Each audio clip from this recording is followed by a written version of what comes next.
ರಾಜನು ಕರ್ತಾದಿ ಕರ್ತನು ಪರಿಶುದ್ಧನು ಆಗಿರುವಂಥ ದೇವಾದಿ ದೇವನಿಗೆ ಸ್ತೋತ್ರ ಮಹಿಮೆ ಉಂಟಾಗಲಿ.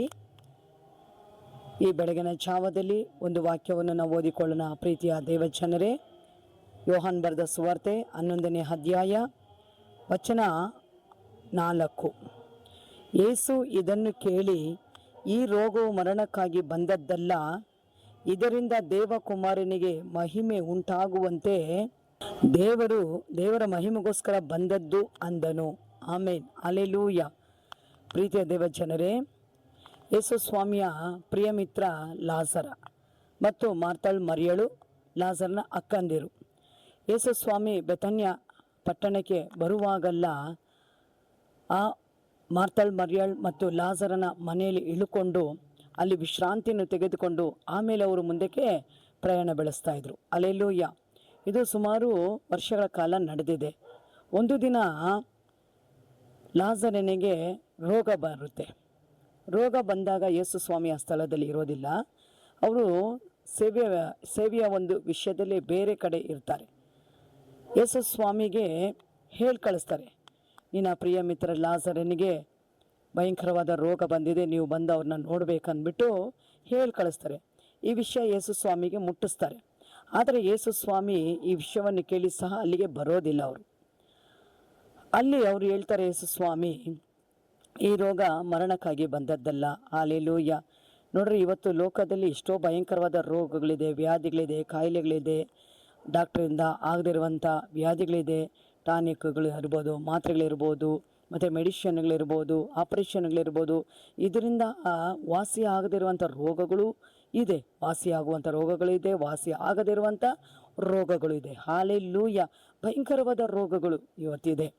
ಆದರೆ ಯೇಸು ಸ್ವಾಮಿ ಹೇಳ್ತಾ ಇದ್ದಾರೆ, ಈ ರೋಗ ಮರಣಕ್ಕಾಗಿ ಬಂದದ್ದಲ್ಲ. ಮರಣಕರವಾದ ರೋಗಗಳು ಇದ್ದಾವೆ ಇವತ್ತು, ಆದರೆ ಯೇಸು ಸ್ವಾಮಿ ಹೇಳ್ತಾ ಇದ್ದಾರೆ ಮರಣಕ್ಕಾಗಿ ಬಂದದ್ದಲ್ಲ, ಇದರಿಂದ ದೇವಕುಮಾರನಿಗೆ ಮಹಿಮೆ ಉಂಟಾಗುತ್ತಂತೆ. ನೋಡ್ರಿ, ಪ್ರಿಯ ಮಿತ್ರನಾಗಿರುವಂಥ ಲಾಜರನಿಗೆ ಬಂದಂಥ ಈ ರೋಗದ ಮುಖಾಂತರವಾಗಿ ದೇವರಿಗೆ ಮಹಿಮೆ ಉಂಟಾಗುತ್ತೆ. ಹಲ್ಲೆಲೂಯಾ. ನೋಡ್ರಿ, ಇದರಲ್ಲಿರುವಂಥ ಭಯಂಕರವಾದ ರಹಸ್ಯ ಒಂದಿದೆ. ಆಮೇಲೆ ಹಲ್ಲೆಲೂಯಾ. ಆದರೆ ಯೇಸು ಸ್ವಾಮಿ ನೋಡೋಕೆ ಬರೋದಿಲ್ಲ. ಆಮೇಲೆ ಏನಾಗುತ್ತೆ, ಯೇಸು ಸ್ವಾಮಿ ಅಲ್ಲೇ ಉಳ್ಕೊತಾರೆ. ಲಾಜರ ಸತ್ತೋಗ್ತಾನೆ. ಆ ಭಯಂಕರವಾದ ರೋಗ ಬಂದು ಲಾಜರ ಸತ್ತೋಗ್ತಾನೆ. 4 ದಿನ ಆಗಿರುತ್ತೆ ಲಾಜರನ ಸತ್ತು. ಯೇಸು ಸ್ವಾಮಿ ಏನು ಹೇಳ್ತಾರೆ, ಶಿಷ್ಯರಿಗೆ ಹೇಳ್ತಾರೆ, ಬನ್ನಿ ನಾವು ಆ ಬೆಥನ್ಯ ಪಟ್ಟಣಕ್ಕೆ ಹೋಗೋಣ ಅಂತ ಹೇಳಿದಾಗ ಶಿಷ್ಯರಿಗೆ ಭಯ ಆಗುತ್ತೆ. ಅಲ್ಲ ಸ್ವಾಮಿ, ಲಾಜರ ರೋಗ ಬಂದು ಹೇಳಿ ಕಳಿಸಿದಾಗ ನೀವು ಹೋಗಿಲ್ಲ, ಆದರೆ ಇವಾಗ ನೀವು ಹೋಗ್ಬೇಕು ಅಂದ್ಕೊಂಡಿದ್ದೀರಲ್ವಾ, ನಮ್ಮನ್ನು ಅಲ್ಲಿ ಕಲ್ಲೊಡೆದು ಸಾಯಿಸ್ಬಿಡ್ತಾರೆ ಅಂತ ಶಿಷ್ಯರಿಗೆ ಭಯ ಆಗುತ್ತೆ. ಆದರೆ ಯೇಸು ಸ್ವಾಮಿ ಏನು ಮಾಡ್ತಾರೆ, ಪ್ರಿಯ ಮಿತ್ರ ಲಾಜರ ಸತ್ತಿಲ್ಲ, ನಿದ್ರೆ ಮಾಡ್ತಾ ಇದ್ದಾನೆ. ನೋಡ್ರಿ, ಎಷ್ಟು ನಂಬಿಕೆ ಅಲ್ವಾ. ಯೇಸು ಸ್ವಾಮಿ ನಂಬಿಗಸ್ತನು, ದೇವರು ಆತನ ಅಪನಂಬಿಗಸ್ತನಲ್ಲ. ಹಲ್ಲೆಲೂಯಾ. ನನ್ನ ಪ್ರಿಯ ಮಿತ್ರ ಲಾಜರ ಸತ್ತಿಲ್ಲ, ನಿದ್ರೆ ಮಾಡ್ತಾ ಇದ್ದಾನೆ. ಶಿಷ್ಯರಿಗೆ ಒಂಥರ ಆಶ್ಚರ್ಯ ಆಗುತ್ತೆ. ಅಲ್ಲ, ಲಾಜರ ಸತ್ತಿದ್ದಾನೆ, ಇವ್ರು ನೋಡಿದ್ರೆ ನಿದ್ರೆ ಮಾಡ್ತಾ ಇದ್ದಾನೆ ಅಂದರೆ ಈ ಮರಣ ದೇವರಿಗೆ ನಿದ್ರೆಗೆ ಸಮಾನ. ಹಲ್ಲೆಲೂಯಾ. ನಿದ್ರೆಯಿಂದ ಎಬ್ಬಿಸ್ಬೇಕು ಬನ್ನಿ ಅಂದ್ಬಿಟ್ಟು ಯೇಸು ಸ್ವಾಮಿ ಏನು ಮಾಡ್ತಾರೆ, ಅವರಿಗೆ ಧೈರ್ಯ ಹೇಳಿ ಶಿಷ್ಯರನ್ನು ಕರ್ಕೊಂಡು ಹೋಗ್ತಾರೆ. ಕರ್ಕೊಂಡು ಹೋದರೆ ಆ ಊರಿನಲ್ಲಿ ಹಲ್ಲೆಲೂಯಾ. ನೋಡಿ, ಲಾಜರ ಸತ್ತು 4 ದಿನ ಆಗಿದೆ. 4 ದಿನದ ಮೇಲೆ ಯೇಸು ಸ್ವಾಮಿ ಆ ಊರಿಗೆ ಬರ್ತಾರೆ. ಆ ಊರಿಗೆ ಬರುವಂಥ ಸುದ್ದಿ ಈ ಮಾರ್ತಳಿಗೆ ತಿಳಿದು ಬರುತ್ತೆ. ಮಾರ್ತಳು ಏನು ಮಾಡ್ತಾಳೆ, ಯೇಸು ಸ್ವಾಮಿ ಬರ್ತಾ ಇದ್ದಾರಲ್ವಾ, ತನ್ನ ದುಃಖನ, ತನ್ನ ಅಳಲನ್ನು ತೋಡಿಸ್ಕೊಳ್ಳೋದಕ್ಕಾಗಿ ಆಕೆ ಏನು ಮಾಡ್ತಾಳೆ, ಓಡೋಡಿ ಬಂದು ಯೇಸು ಸ್ವಾಮಿನ ಕಂಡು ಅವರ ಪಾದಕ್ಕೆ ಬಿದ್ದು, ಮತ್ತು ಅವ್ರು ಏನು ಮಾಡ್ತಾರೆ, ಯೇಸು ಸ್ವಾಮಿನ ಅಪ್ಕೊಂಡು ಗುಳೋ ತಾಳ್ತಾಳೆ. ಆಮೇಲೆ ಹಲ್ಲೆಲೂಯಾ.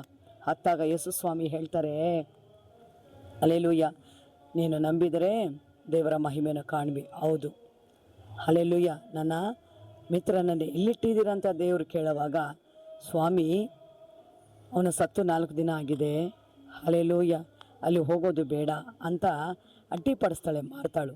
ಆಮೇಲೆ ಹಲ್ಲೆಲೂಯಾ. ನೋಡಿ, ಇವತ್ತು ಅಡ್ಡಿ ಆತಂಕಗಳು, ತಡೆಗಳು ಎಷ್ಟೋ ಬರುತ್ತೆ. ದೇವರ ಕಾರ್ಯದ ವಿಷಯದಲ್ಲಿ ಅಡ್ಡಿಪಡಿಸುವಂಥ ಕಾರ್ಯಗಳು ಬರುತ್ತೆ. ಆದರೆ ಅಡ್ಡಿಗಳನ್ನು, ತಡೆಗಳನ್ನು ದಾಟಿ ಮುಂದೆ ಸಾಗುವಂಥ ದೇವರು ನಮ್ಮ ದೇವರಾಗಿದ್ದಾರೆ.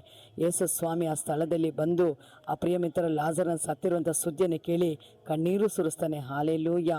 ನೋಡಿದ್ರಾ, ಒಬ್ಬ ಮನುಷ್ಯನು ಅಲ್ಲಿ ಸತ್ತದಕ್ಕಾಗಿ ಏಸಪ್ಪ ಅಳ್ತಾ ಇದ್ದಂದರೆ ಅವರ ಹೃದಯ ಹೆಂಗಿರ್ಬೋದು, ಅವರ ಮನಸ್ಸು ಹೆಂಗಿರ್ಬೋದು ಪ್ರಿಯ ದೇವರ ಮಕ್ಕಳೇ. ಆಮೇಲೆ ಅಲ್ಲೆಲ್ಲೂಯ್ಯ.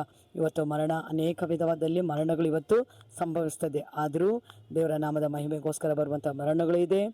ಹಾಲೆಲ್ಲೂಯ್ಯ. ಆತ್ಮಿಕ ಮರಣ ಇದೆ, ಶಾರೀರಿಕ ಮರಣಗಳಿದೆ. ದೇವರ ನಾಮಕ್ಕೆ ಮಹಿಮೆ ಉಂಟಾಗಲಿ. ನೋಡ್ರಿ, ಈ ಸ್ಥಳದಲ್ಲಿ ಯೇಸು ಸ್ವಾಮಿ ಏನು ಮಾಡ್ತಾರೆ, ಲಾಜರನ್ನ ಎಬ್ಬಿಸ್ತಾರೆ. ಜೀವಂತವಾಗಿ ಎದ್ದು ಬರ್ತಾನೆ ಲಾಜರ, ಸತ್ತವ್ರನ್ನ ಎಬ್ಬಿಸುವಂಥ ದೇವರು ನಮ್ಮ ದೇವರಾಗಿದ್ದಾನೆ. ಆಮೇಲೆ ಹಾಲೆಲ್ಲೂಯ್ಯ. ಈ ವಾಕ್ಯವನ್ನು ಕೇಳಿದಂಥ ನಿಮ್ಮನ್ನು ದೇವರು ಆಶೀರ್ವದಿಸಲಿ. ನಾವೊಂದು ಚಿಕ್ಕ ಪ್ರಾರ್ಥನೆ ಮಾಡೋಣ. ಸ್ತೋತ್ರ ಕರ್ತಾವೆ ಯೇಸಪ್ಪ, ನಿನಗೆ ಸ್ತೋತ್ರ. ನನ್ನ ನಂಬುವನು ಸತ್ತರು ಬದುಕುವನೆಂದು ಹೇಳಿದಂಥ ವಾಕ್ಯದ ಪ್ರಕಾರವಾಗಿ ಸ್ವಾಮಿ, ಸತ್ತ ಲಾಜರನ ಜೀವದಿಂದ ಎಬ್ಬಿಸಿದಂಥ ನನ್ನ ದೇವಾದಿ ದೇವನಿಗೆ ಸ್ತೋತ್ರ ಉಂಟಾಗಲಿ ಸ್ವಾಮಿ.